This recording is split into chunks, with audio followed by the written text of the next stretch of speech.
Greetings, Internet. We're here today to converse with my favorite coin-op gaming renaissance man, Stern Pinball's Chief Creative Officer, George Gomez, and we're at an event called Pinball at the Beach in Florida today, this whole weekend. What do you think of the show so far? It's been awesome. It's like, it's kind of a boutique show, meaning that it's new and the facility's awesome. It's great to be on the beach. Weather in Chicago is cold, so we're loving being here. We've got a lot of people here, a lot of designers. Gary Stern's here, so we're having a good time. How would you describe the show as a nutshell? Does it fully feel like it's a vacation kind of resort it's sort feel? of a vacation destination, resort. It's sort of like, it's pretty chill. It's very laid back. We haven't had to do any kind of presentations or anything. We did an autograph signing session. There's a lot of interesting stuff on the floor. We've got our new Dungeons and Dragons. We've got a limited edition. We've got, I believe, 5 premiums and 5 pros on the floor. People are playing them, and they've been getting a lot of play. It's like every hour that the show is open, those things are being jammed on. So, and this show, we get a badge for logging in here. Yeah. The Southern Pride has that, Expo has that, but I think that's the first show because you don't have an IAPA badge. So this is the first badge for an event. So we've actually done it before. We did it for Expo. Oh, no, in Florida. Sorry, I meant Florida. In Florida, yes. Yeah. In Florida, it's the first one. Yeah. That's pretty cool. Because usually, I love seeing the high scoreboard. Yeah. It engages. They're giving out prizes every day. Sure. Yep. And people are walking up to those D&Ds and tracking their scores on the leaderboards. To me, we all deserve a vacation time in life. That's what this place is. To me, it's a hybrid of a vacation show and a pinball show for the guest and you the guests, and us the showgoers. It really feels like the beach. I mean, it's very chill for karaoke. Me. Very, very, very chill for me. Restaurants. It's a very easygoing show. It doesn't feel like work. No, and I love engaging with the people that own and play. And people come up to me and they talk to me about the games and they ask me questions and they want to know where their topper is and they want all this stuff. They ask me about the games. I play pinball with them. So it's been a great experience. It's like I love meeting the customers and hearing about what they like, what they don't like, all the things that and for the most part, I mean people love what we do, and so it's been very positive. Can you? I wanted to go on a little tangent. What is to Stern a lifestyle brand in a nutshell? Yeah, I mean. So that's a term that we used a while ago, and it's and we've in some ways we moved away from it from the standpoint that we're a lifestyle brand from the standpoint that our community, our fans are passionate about pinball, and they do things like this, right? They do sort of a weekend vacation trip to play pinball. Well, that's a lifestyle. If you're hitting 3 or 4 pinball shows, a year, and you're collecting pinball machines, and you're buying pinball stuff, and you're watching YouTube interviews with pinball designers, guess what? This is part of your lifestyle. So it's like, if you're into, cars or into other things, skateboarding or collecting records, those are lifestyle things also, and so it feels like an extended family. This community is very much so. Community is very much so. Very open community, a very engaged community, and they're very knowledgeable. This is a very knowledgeable, very passionate. If someone needs a game help moved, I move games from Jacksonville to Tampa. They'll look for a game for you. They'll fix your game. They'll ship you parts. I mean, one thing I'll say about Pinside is they have the Christmas thread, and we all ship all these gifts. We don't know you, but we all just ship gifts, and it feels like Yeah, it feels like a second family because we all have family that hasn't called us or texted us or emailed us. It's a community. Definitely. It's a community, and we love that it's a community. We want to engage more with it. That's why we're at these shows. Almost all my designers, all my key designers are here. There's a couple of guys that couldn't make it, but almost the rest of them are here. So and they love it for all the reasons I mentioned, right? They love talking to customers, owners, friends. Really, we see friends. We have friends that we even have friends at the other companies we see when we come to these shows. Yeah. So within the last 13 years, I've operated 8 of your 16 coin-operable machines that you've designed, being NBA Fast Break, Revenge of Mars. That was in a movie theater too. Lord of the Rings at a Magic the Gathering shop. Sopranos, The Avengers Hulk Edition, Batman 66, Beatles, and Deadpool. All games were enjoyed by all ages. Even in NBA Fast Break, I put the orange glow balls because they look like a basketball, and it's a steel core. Yeah. People got a kick out of that. This is our 3rd interview. It's been quite a while. Our first was in 2011. You were driving, and then I was driving, and that was right after Transformers was released. Our second was in 2014 in your previous Stern factory. Yep. Walking Dead just came out. Since Stern has moved twice into bigger, more suitable, better factories, games have been released on Spike 1 and 2 architecture. I want to know, just in a nutshell, I'd like to know about the growth the past 10 years. What is the catalyst phase? Yeah. So I want to thank you for being, such a loyal operator. And, I'm very happy that, you've operated my games. I get great pleasure when people appreciate the work. And so thank you. You've been consistent. I follow you. I look at your posts. You are proactive. You run your business. You work your business. You work your games. And I love that. I mean, it's like that. And honestly, for anybody considering to do what you do, you're the model. You're the model. You work it. You work it proactively. That's what it takes to be successful. So, you talk about the growth, right? I joined the company full time to help build what I think we've built here in 2011. July of 2011, I became a full-time employee. Prior to that, I was a consultant to the company. I was a consultant to the company when I designed games like Lord of the Rings, Sopranos, Dark Knight, Playboy. Those games preceded my involvement full time, right? So I started as the chief creative officer 2011 July, and had 9 people in the studio, and we built it, and the success of the studio has essentially been the success of the company. So, and you've talked to me a couple of times during that arc, right? When you first talked to me in Transformers, I was just trying to put this all together, right? So I think, we've worked very hard. We've been lucky. We work our business 24/7. I mean, we really do. Every element of the company is very focused on doing the things they do, whether it's design, manufacturing, procurement, sales, marketing. Everybody's working their piece. No wasted days. I own product development. I'm responsible for making compelling products that we can mass produce, and I'm responsible for making them on time. I'm responsible for making them cost the right amount of money. I'm responsible for making them reliable. I'm responsible for making, most important thing I do is I'm responsible for making them fun. Because if I don't make compelling pinball machines, you don't want to buy them, even if they're reliable, even if they cost the right amount of money, even if we can make them on time, right? So the most important thing we do in the studio, the prime directive, is create amazing, fun, compelling products.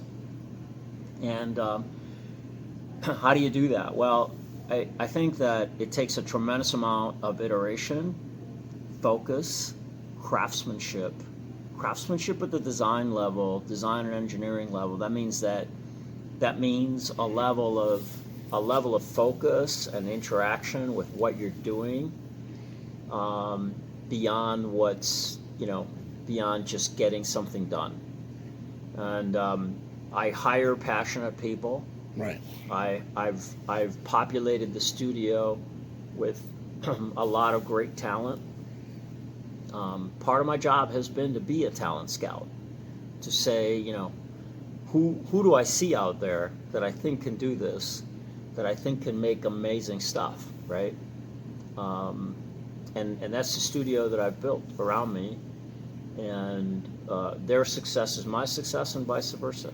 And overall, the success of the studio is the success of the company. So what have we done in 14 years? We've made amazing games that people want to buy. We've made them on a regular basis, and yes, they're very expensive, but we've over time we've tried very hard to hold costs. We've tried very hard to make things reliable. We're far from perfect. We have quality issues. We could try to make games cost less. We have a lot of challenges, right? We have licensing challenges, cost challenges, economic challenges, that are outside of our control, right? We employ 500 people in our factory. We're the biggest pinball manufacturers in the world. We have 90% of the world market in pinball. So if you think about that concept, right? All of the other pinball companies make up 10% of the pinball business. That means that our responsibility, and we take it very seriously, our responsibility in terms of growing and fostering the hobby is as important as our success as a company, because it without us, there probably wouldn't be a pinball business. The inertia that we bring to the hobby is part of everybody thinks it's a miracle that pinball has come back from the ashes. We feel that we've played a role in a very, very proactive role in, because of the things that we do, because of our interactions with the community, because of Stern Army, Insider Connected.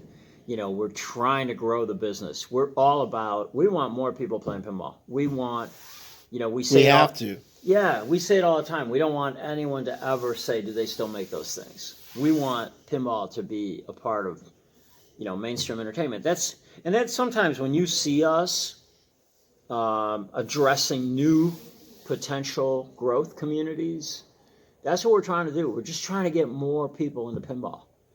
We're not ignoring the people we have. We're just saying, hey, in addition to the people we have, let's expose these new people to pinball. And we expect, a great way to do this is for the community to help us by, essentially being Sherpa guides, bringing people in, fostering people into the community. Does that happen? That happens a good amount at shows, on location, at friends' houses. Yeah. It kind of daisy chains. It all compounds.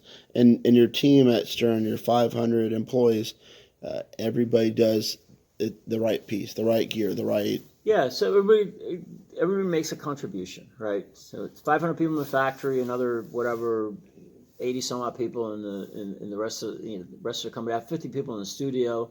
I have 30 people on the outside consultants to product development.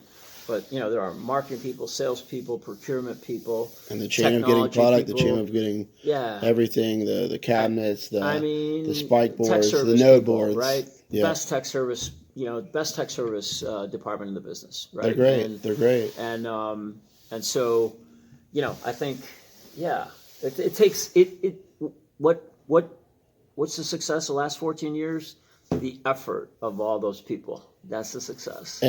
But it's trajectory. It wasn't just keeping base. That's the one thing. It was trajectory. It was innovating. It was.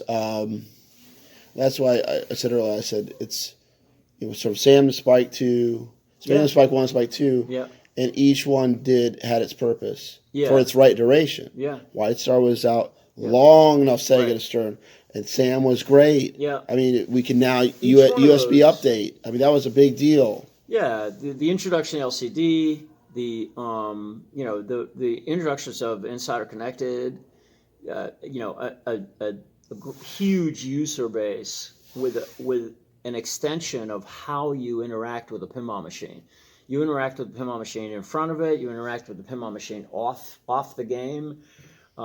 There's a ton of work being done to even extend how we do things with Insider Connected, to give people more power, to give operators. I think that I told you before, we talked about, we've been light on providing operators with all the tools they've been asking for. And, the reality is that the first few years of Insider Connected were about building a player base. Correct. We're about building a big audience, because I could have given you those tools, but if you didn't have a bunch of people coming into your location to scan, I don't know what you would have done with them. Yeah, you could have seen what was happening, but the reality is, I want Insider Connected growth has been tremendous, and we want to continue that trend. And then we want to Insider Connected is this huge ecosystem, and it affects every element of our business. It affects how we make games, how we manufacture them. It affects the community. It affects how we sell them. It affects operators, how they engage and use. And players, of course, are at the front end of that. But it's giving us a tremendous amount of data that we can use to refine and tune and build the games better. Right, so I'm no longer operating with anecdotal data. I know exactly what's happening. You can see a switch area. I see it. I see when people are playing. I see how far they're getting in the games. I see what games are getting played. It's very interesting. Some of the highest earning games are not necessarily the most popular games in the home. So you have, it's two different audiences, kind of. There's the 70-30 is different. I think that what it says, when I look at high earners, and a lot of people are shocked. I see John Wick, I see Venom, I see Deadpool, I see Stranger Things. Those are consistent high earners on the street. Yeah. Do you know what this says? When I dig into the data, it says these are games that are approachable casually. Casual player approaches, casual player engages, things happen, they enjoy it, they play again, they play again, they play again, they play again. That's what that says. So it's very interesting. We try to make the games as broad appeal as possible. Every once in a while, we pick a theme that maybe isn't as broad appeal as it could have been, but the reality is that overall, as a company, our goal is to make games for everybody. Expands your inventory, because you could run any Spike 2 again. Yeah. If you had enough demand. Yeah, and I think when we do, when we get to Spike 3, we're working on Spike 3 right now. It's no secret. And when you see Spike 3, it's a lot of Spike 3 is backward compatible. So I think we'll be able to build some. Say like a certain node board you could use again, or certain. Mm-hmm. Yeah, there's a lot of things that are backward compatible with Spike 3, and it brings tremendous amount of new power, new cool things. So instead of a better Wi-Fi, better you name it, right? Resolution. It's a new generation of technology that's superior to the last. And that gives us more power to do more things. Because every year, GPU is more powerful. CPU price goes down, power goes up. Everything. Price goes down. I mean, it's compared superior graphics. System 11 to WPC to Y-Star to Sam to Spike. I mean, right. And with those systems came. Sometimes you got display improvements. Sometimes you got processing power improvements. Et cetera. But I think that's what you can expect, right? And like a more gradual rollout than just boom. No, I think it's going to be. Right now, I think you're going to see it. You're going to see a focused on a game, and then from then on, it'll be out. And I also think that you should expect a platform. You should expect, more than just a hardware set. So, which is good. I think that's what you want. So improvements throughout. Okay, so and then anything that I have, any Spike 2 game I have, still gonna be insider connected. Yeah. Nothing's changed on that side. It's an expansion to 3, right. And it's interoperable. Correct. In ways it needs to be. That's in right. ways it needs to be. Yep. So actually, you can take old parts or yeah. There's and honestly, it's one of the reasons we're doing that is because it's an easy way to transition the system into manufacturing. Correct. If you don't have to worry about, I'm making Spike 2 games, I'm overlapping with Spike 3 games, what are the implications of that? I don't have to make a hard break that says, okay, I can't do that because, I'm still making these. Did you take some SAM systems and change the architecture to Spike to test it in-house, or was that done at all? It's not going to go back. I mean, when I say backward compatible, I think we'll support Spike 2. You'll support. I don't think we'll. And no Spike 2 game will ever be on a Spike 3 system. It's dedicated to. Spike unless 2, you had to. You can build Spike 2 games on Spike 3. Correct. You probably can build Spike 1 games on Spike 3. But it's we're not. You're moving forward. Yeah, we're moving forward. It doesn't mean that games that came before Spike someday might not be makeable, but there's challenges there. Do these improvements help make production development easier or more? Some of them improvements, yes, because in some cases improvements also bring better tools. So better development tools for the programmers, better development tools for the computer graphics artists, better development tools. Because you have less limits, you have a bigger. Yeah, we have. So I think there some improvements there, some manufacturing economies, some manufacturing economies, better tools to help the process. So Spike 2, in its development, Insider Connected was developed from day one. Like initially, it was projected to be on it, right? No, no. It feels like it because it works so easily. What worked? So the magic that allowed Insider Connected came to be, 2.5 years ago or something, and Spike 2 was introduced like in, I think 2015, 2016. So that's a long time ago. So Aerosmith. And then you Insider Connected on 66 were the debut games. Yep, and then Godzilla was the initial one with it in there. With Insider Connected. With Insider Connected. Yeah, but there had been so many Spike 2 games before Godzilla, right? So the reason that Insider Connected was easy to implement in Spike 2 was because Spike 2 was designed to be a modular system. What does that mean? It means that the node architecture and the notion of a node bus existed, so that and was designed from the get-go. When we conceived the Spike system, Spike 1, we said we don't even know what we're going to invent, but whatever we invent, because it's never been done, it's new architecture. Whatever we invent has to plug and play. Right. So how do we do that? So we said, well, if you dedicate entire boards to a system, it locks you in to that architecture. But if you use the notion of a node, you basically say, I'm going to design a new node, and it's going to communicate over the node bus, which means I'm going to be able to control it. And if I'm staying within those protocols, I can create anything that plugs into that node architecture. And that bandwidth is more than you need. Yeah. And that's why Insider Connected, because if you look at the QR reader, it's a node. If you look at, like when you look at a motor driver, it's a node. we didn't. Those things didn't exist back in, in 2016 or 2015 when we launched the system. We had the notion of, okay, we need lights, switches, motors, coils, switch.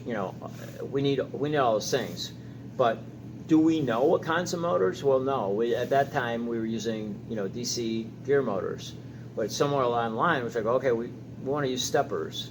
Somewhere along, we want to use servos. Okay, we need a node that does that. We want to put displays on the playfield. Okay, create a display node for the playfield.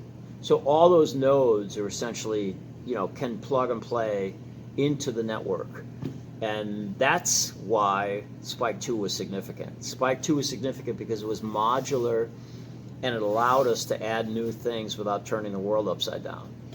And anybody that has Aerosmith, Batman 66, Avengers, Jurassic Park, Deadpool, for $250, that's the number one steal in pinball. Yeah. Number one steal.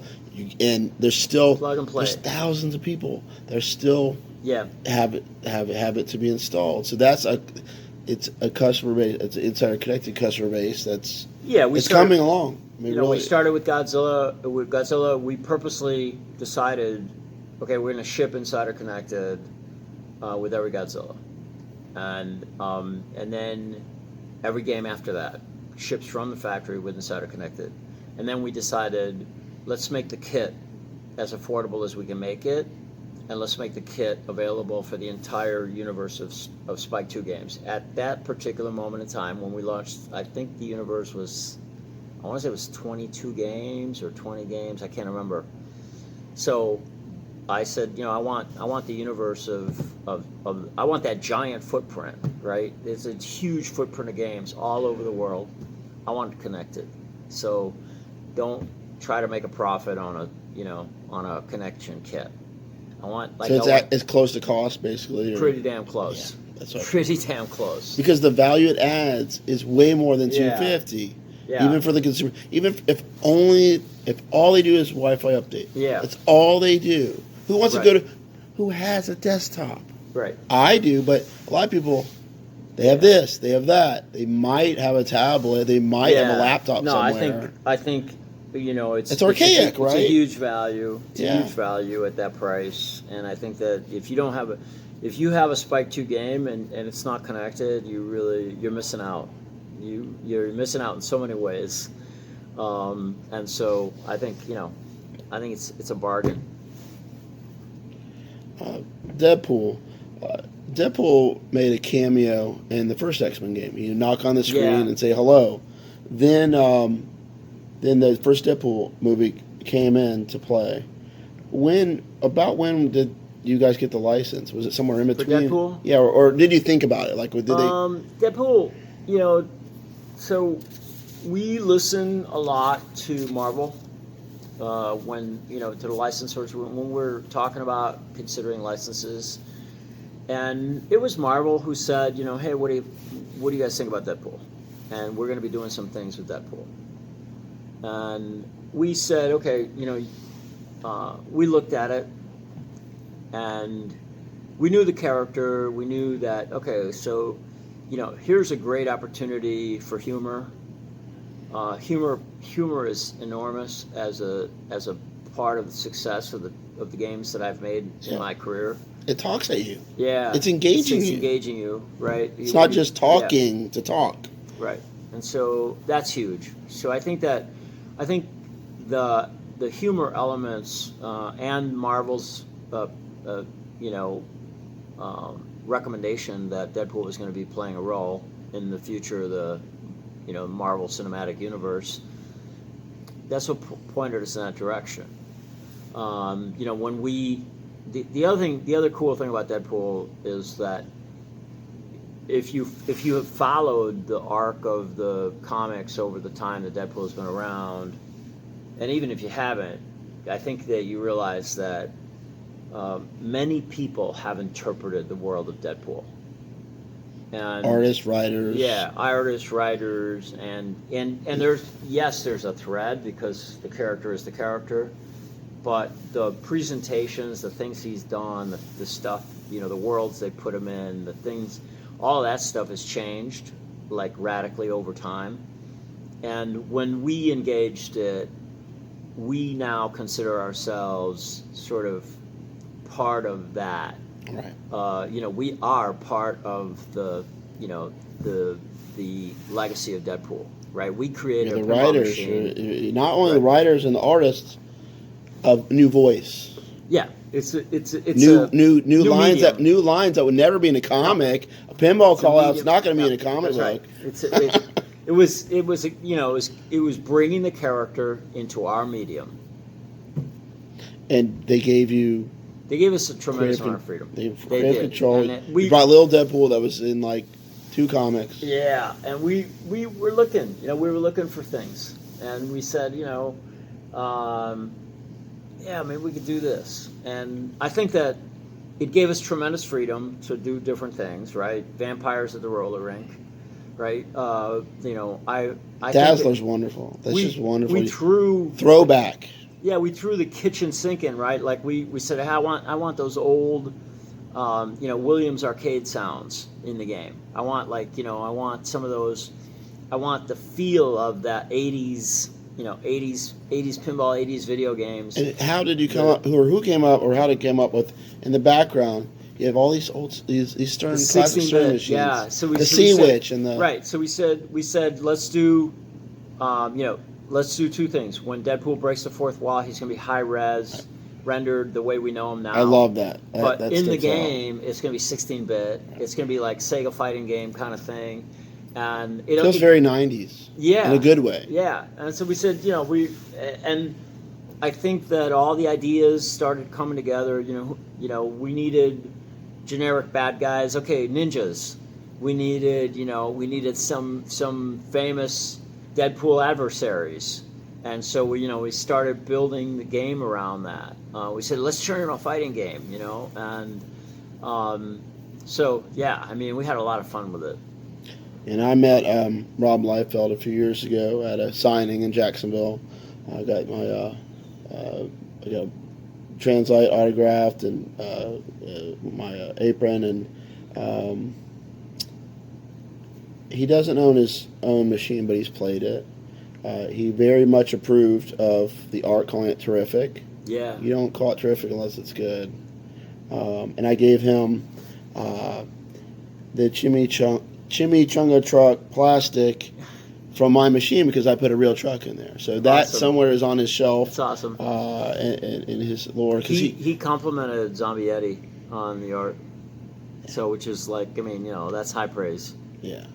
Yeah, and it's it sticks out. It's my top game I've ever had.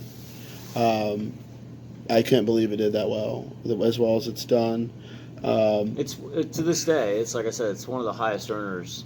Top one, like considering I don't know how long it's been out. It's interesting. I've had. I'm fortunate. I've got a bunch of them in my portfolio, right? So I get to claim things like Monster Bash and Lord of the Rings. And, I get to claim Deadpool, and I get to claim Bond, right? And I get I've got a portfolio that has some stuff in it, and so I think that I'm fortunate that way. There was a time Sopranos was a big earner, right? So there's I've had a few that have stood out. And I loved it. Was a ton of work to get that Deadpool game done, and it's still coming. I really appreciate that. It's the frequency and keeping up on the little things of these code updates. Yeah. It's not okay. We'll see you in 6 months, or here's a wizard mode in 2-3 years. It's there. And in an arcade, I've seen Deadpool many arcades, many places I've had it. The animations look like the rest of the 90s games. So it's your eyes go, when you put games on location, there's a few things you have to do. One thing is you got to move stuff around. Yeah. But also that Deadpool really does connect the dots from pinball to video game. Like you worked in the video game industry. You're a gamer. Yeah, I wanted, it seemed like a natural thing for Deadpool, right? Every game, every theme speaks to you in some way. It says, okay, I need to be this or I need to be that. And I think that was a good fit for Deadpool. To me, it's a home run because, again, I think it's the four elements are the theme, the art, the design, the code, and the call-outs, the music. I mean, really, it's probably more than 5 things, but it's the main things. You have different soundtracks. Yeah. You guys gave out a cassette tape. Yeah. I have it. I don't want to open it. I'm just like. Yeah. I could have brought it. So you can download the music. Yeah. All the it's all the MP4s are up on the. In the vinyl for LE, vinyl. The LE's got a transparent red vinyl with the Zombie Eddie art, and a full album cover with all the credits and everything. The music, the tunes were generated specifically for this. They're used in the game, but they were generated for this. They were all over the map, and they're all about, I'm Deadpool, I'm cool. So, we decided different genres of, country western tune, a speed metal tune, You're hitting more demographic. Yeah. Instead of just saying an tune, orchestra. Yeah. We did the Godzilla too. Yeah. The rock theme. I mean, you had to get Blue Oyster Cult. Yeah. Or we would hack it. We would hack it. No, we had to do it, or people would have gone in. I mean, it's like, and if we can do it, if we can do it, we will do it, right? And Godzilla in Japanese, that's never been done. Nope. You did Spanish, right? That was it. Right. And language change and other ROMs for other places. Yeah. What inspired that? Did the license want that? Or no, we I had this crazy idea. We were talking, Tanya and I were talking, and we're like, hey, what if we need to do something with the music? It's like we were getting music tracks from the sound guys, from the music guys, and we're going, it's the problem is it was sounding very staid, very traditional, right? And not like the action they're doing just sort to of match like, the action. It wasn't, it was very generic, and so we started thinking, hey, what if we give away, it's like one idea spun into another, right? We said, like, what's in that mixtape that the premiums got? We were like, what would be the mixtape on Deadpool's on the dash of the chimichanga truck? What would that be? And it was like, we should make what would be Deadpool's mixtape, and so that's what drove it. This is a nerd question. If it doesn't happen, it doesn't happen. But in the backlash of the premium, there's a Brood, Death character, and a woolly mammoth. Yeah. Are they going to show up in some just hey hello? Hard to say. Or is that like, a track mode like hey? Because then you can say it's in the track mode. Hard to say because like that we originally had more modes in the game, and those characters played a role. When one day I had to take a good hard look at what it was going to take to get the game done, and I said, I see more. I don't necessarily see better. Correct. Okay, understood. So I cut them. Understood. But the art, they were in the art, and I left them there. And because I thought, so what? Maybe someday we'll get to them. Yeah. I don't know that we will. You never know. You never know. We've done stranger things. I don't know that we will, but I think that that's where it comes from. It's like I had a cut, I had to, like, you have to. I think if you create anything, there comes a time when you have to be an editor. You have to basically edit. You have to say, what's the best of what I'm doing? Is this meal done? Is this cake done? Does it need sprinkles and icing on sprinkles on icing? Whatever is the cake it is, enough? Whatever it is, you're making a movie. Something is hanging up on the cutting room floor. Games are no different. This year feels like you're coming on a tidal wave, kind of building for a strand. You have you're getting games out like new stuff like Metallica. Jaws to me feels so when a game's out for like a year, it kind of feels like, okay, it's been a little longer than a year. Jaws doesn't feel like a year. Where you've added, Revenge of the Shark, and it gets me thinking. When it came out, they said all 3 movies will be in it. So Revenge of the Shark. Yep. Are we adding in the future? You did the Topper. Mm-hmm. Are we going to have in the future DLC or anything else that's like that, like items, other items? I mean, so when we look at what games are doing, and we say, somebody asked me just recently, how come isn't it strange that you can have all these modes in Jaws, and then you have other games where they're not finished yet. So the reality is that not every team not every guy in the company works on every game. Right. So you have different teams working on different games. The development schedules are different, meaning that maybe there's a problem with a particular thing, and a team needs to iterate some more, and that screws with the schedule. And so maybe this team got a long schedule and this team got a short sometimes schedule. Sometimes it needs to rearrange. Sometimes things get changes. Rearranged. Yeah. At all times. Yeah, and sometimes it's a licensing thing, sometimes it's a technical thing, sometimes it's a whatever. But so when you look at a game like Jaws, those guys had a long schedule. They had time to build things. Other teams had other challenges and didn't have There's more assets. Schedules. Jaws had the assets, not muted clips or right, and it's clip also art. It also speaks to the relationship with that particular licensor. That particular licensor was not difficult. So they weren't very hard. They're not all easy. They're not all easy. They're not all easy. They're all different. They're all different. But they all have value. Like it's worth. The juice is worth the squeeze. Yeah, usually. To some extent. It's just so. Is there more stuff coming? Maybe, I don't know. It's like you never can tell. If all of a sudden, when you see a game that's going and going and going and going. You might say, how do I continue to extend that?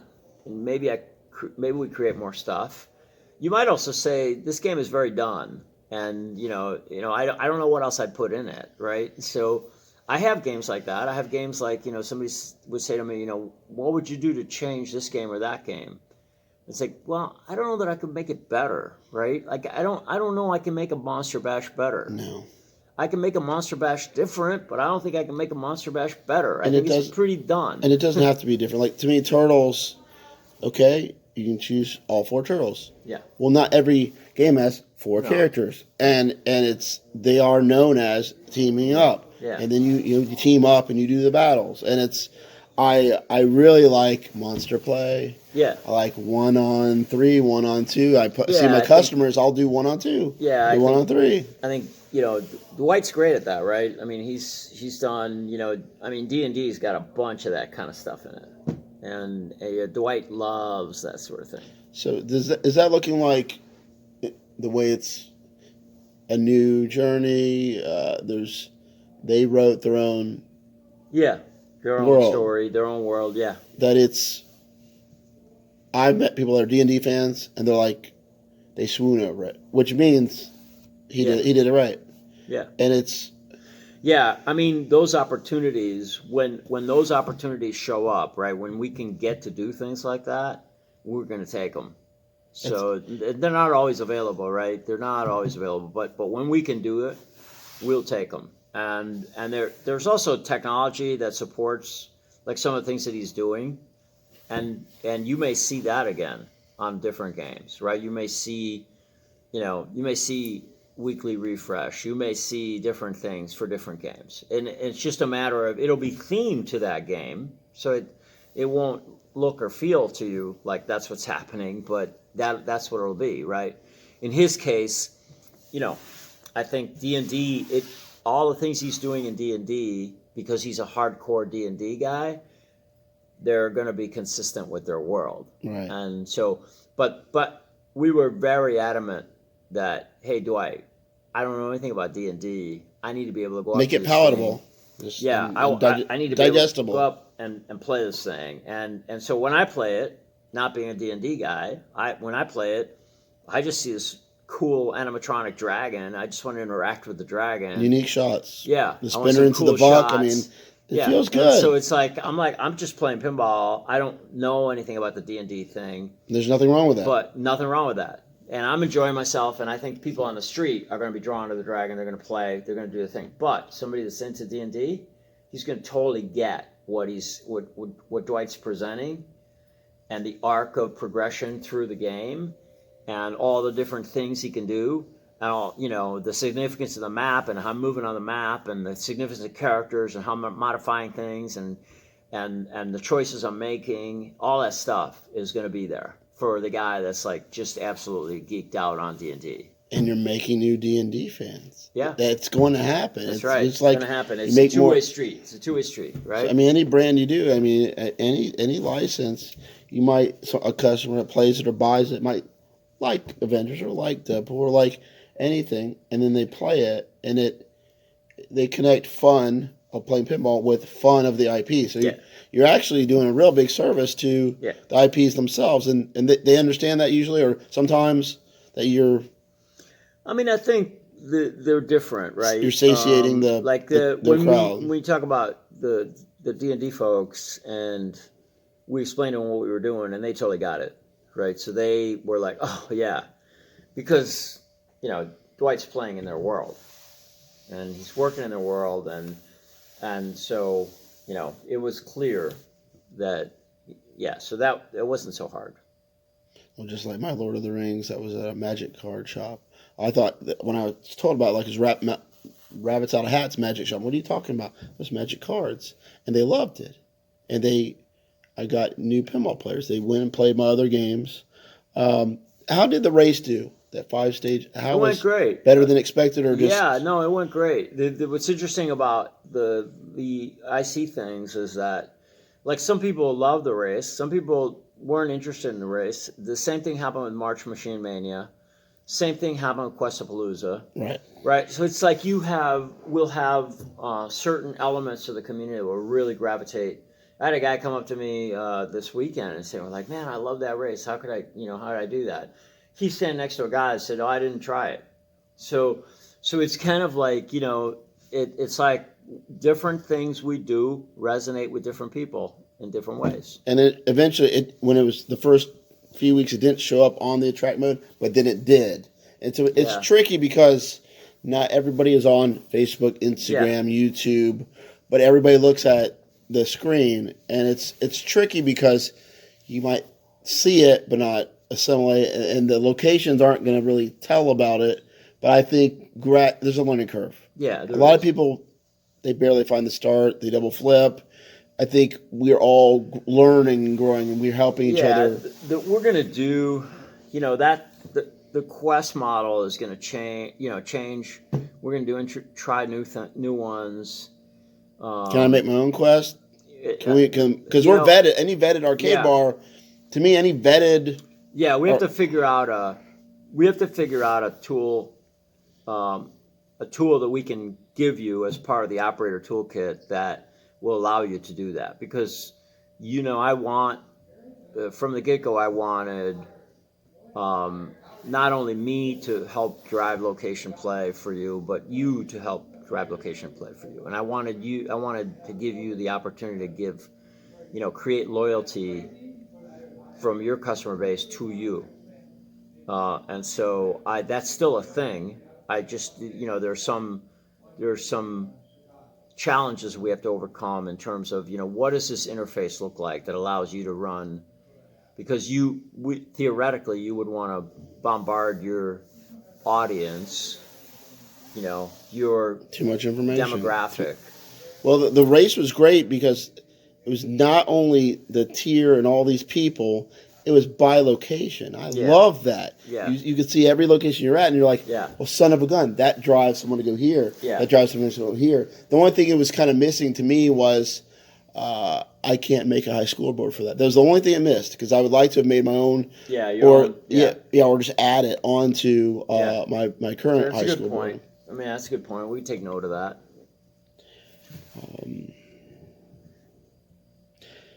I've always wondered. Well, Stern there's an extra hole in every cabinet, which is for a tournament button. Yeah. Is there anything in the future for that? Because every cabinet has it. Yeah. Or any future cabinet changes, or yeah. So you'll see some new cabinet stuff when you get the Gen 3 platforms. For sure, you'll see some new cabinet stuff. That extra hole, the tournament button thing. I think that the road to tournaments in the future lives inside of IC. it's IC. Yeah, and IC is a great, it's a great tool to do that kind of stuff, and so, it's kind of where it's going. This is a shout out to any operators out there.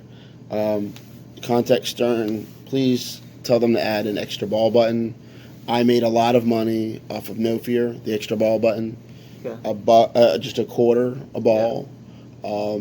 If you're one shot from multi-ball, the buy-in. I'll take the quarter. Buy-in. I'll take. I don't need a whole game, for a quarter. Yeah, the buy-in. But it's something that I had 2 No Fears at one point. I'd watch them. I'd sit there and watch them. It was controversial when we did it, and I had a bunch of my games from the '90s, early '90s that had it. I think it was called buy-in at the time, and you get, I think Monster Bash might have it. NBA Fast Break, Johnny, I think for sure has it.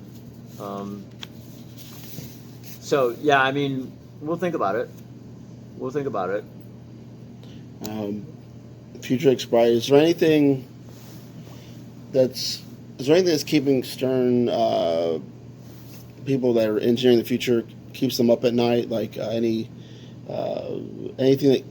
that's kind of because right now you have a great team. It keeps them. You have the lines going. Cost. We worry a lot. We're worried a lot about costs. We're worried about we don't have a lot of control over what people charge us for material. Correct. That's potentially a problem. I mean, that's stuff. I worry about stuff like that. I worry about not being able, having to compromise the game because I can't afford something.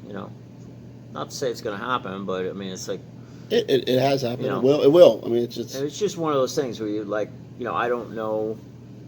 Not sure, at this point, trying to evaluate the world and evaluate, okay, what do tariffs mean to us? What does it mean per game? What does it mean to the business? Could be a good thing, could be a bad thing. It's like we it's too early to tell. We have to look at it and say, okay, what's going to be affected and how is it going to be affected? And where could you pivot? Or yeah,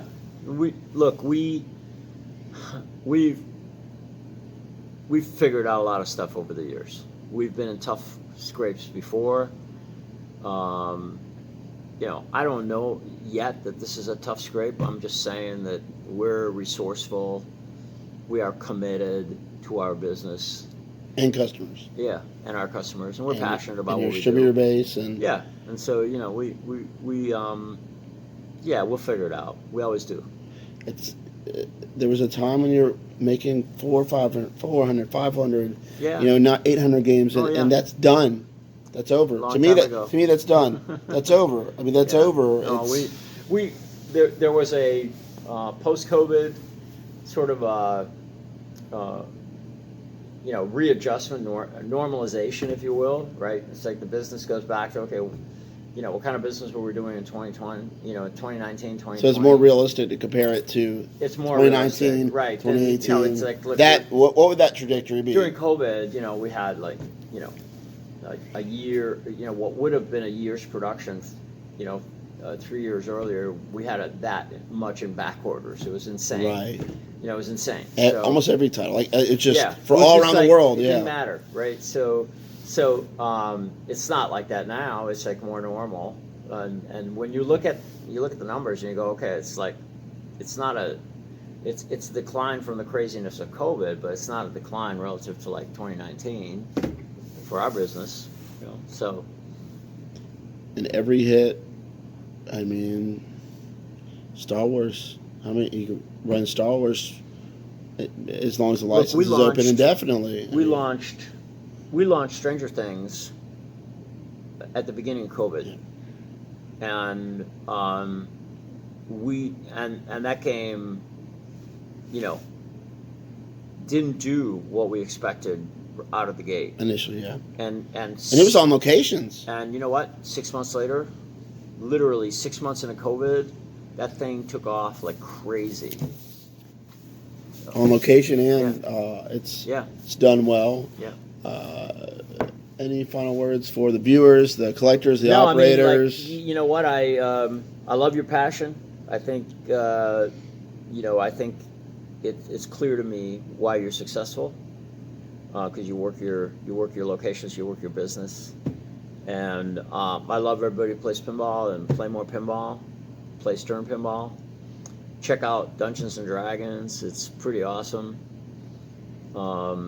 And more good stuff coming. We've got some amazing stuff in the chute. And one little last thing, I love when I look at a Stern game and it updates in the back end. I don't know. I don't watch every update. And I look, I've never seen that before. And you don't get that with any other game, any other manufacturer. You don't. You're gonna get. We are committed to the games. We don't abandon them. We support them. We finish them. That's consistent, and we have a track record that says we do it. So, thank you. Thank you.